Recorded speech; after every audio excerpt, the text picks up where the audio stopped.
Samantala, para naman sa ating good news, malikhaing pagluluto ng gulay sa Kalasyaw. Alamin para sa detalye, narito si Idol Tita Ronnie.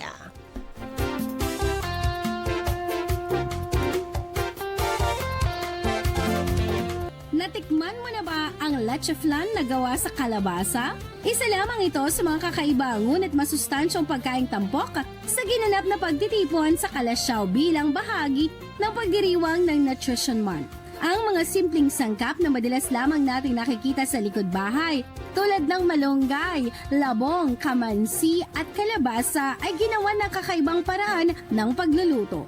Ang resulta ay paboritong putahe ng marami gaya ng bola-bola, lumpia, sweet and sour at leche flan. Ngunit hindi mo aakalain na gulay ang sangkap ng mga ito.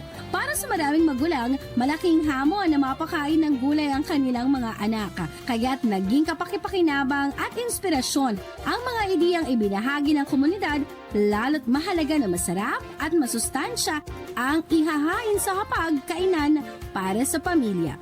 Para sa maraming magulang, malaking hamon na mapakain ng gulay ang kanilang mga anak.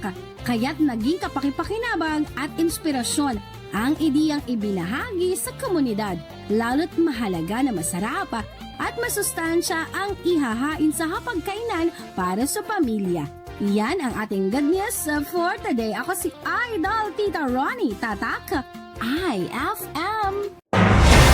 IFM News. IFM News. IFM News.